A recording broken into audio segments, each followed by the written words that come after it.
Nous allons parler donc des étudiants et de l'IEX avec une idée donc de plafonner le Minerval pour les étudiants dans toutes les filières. Mais alors cela pose évidemment des problèmes concrets, donc notamment à l'IEX où on enseigne la communication. Des études où les outils fournis aux étudiants ont un coût qui se répercute donc sur le Minerval. La Haute École publie une lettre ouverte pour interpeller la ministre de l'Enseignement supérieur, Valérie Glatini.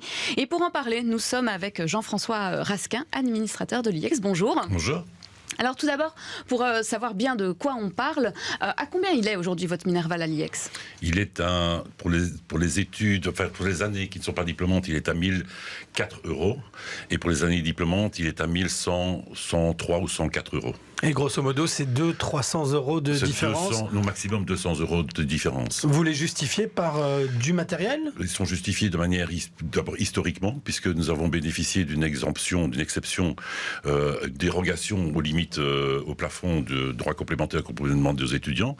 C'est une raison historique, c'est-à-dire que c'était lors de la détermination des coefficients de catégorie, mais lors aussi de la justification par les équipements qui sont spécifiques et par les projets pédagogiques spécifiques et qui concerne essentiellement deux écoles dans les hautes écoles habituelles, c'est l'INRACI, aujourd'hui la Haute École Libre de Bruxelles, et l'IEX. Les écoles d'art bénéficient aussi de cette mesure, mais ils sont financés de manière différente, en tout cas que les écoles qui sont des écoles comme la nôtre au sein des hautes écoles classiques.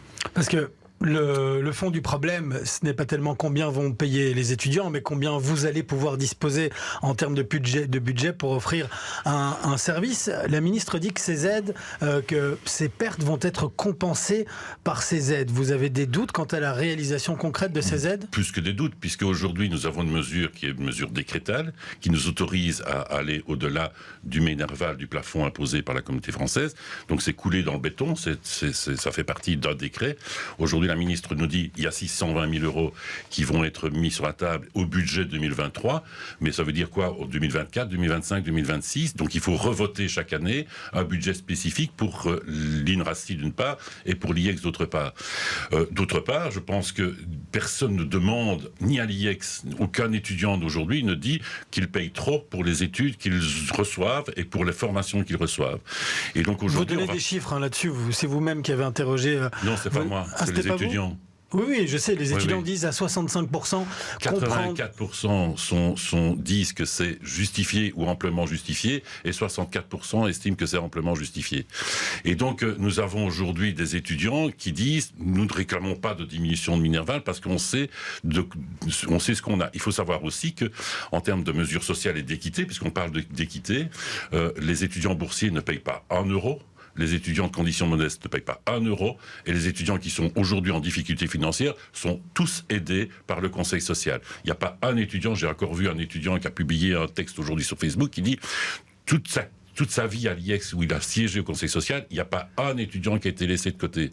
Donc les mesures d'équité, l'accessibilité à la formation, elle est assurée à tous. Ce n'est pas parce qu'on paye, que certains payent 20 € de plus par mois, parce que c'est 20 € de plus par mois dont on parle, mais qui fait quand même un budget global de 450 000 €, que l'on va remettre en cause l'accessibilité des étudiants à la formation à l'IEX. Et dans vos autres craintes, il y a aussi le fait de voir, par exemple, que vous vous différenciez d'autres études de communication, par exemple à l'ULB, sur une formation qui est différente avec des outils, et vous avez peut-être peur qu'au final, les deux types d'études se rejoignent et se rassemblent ? Il y a un projet pédagogique spécifique à l'IEX. Je vous dis, nous avons 3000 étudiants à l'IEX. C'est pas pour rien si les étudiants viennent chez nous. C'est parce qu'ils y trouvent une réponse aussi, et que nous trouvons aussi une réponse à une demande du secteur professionnel.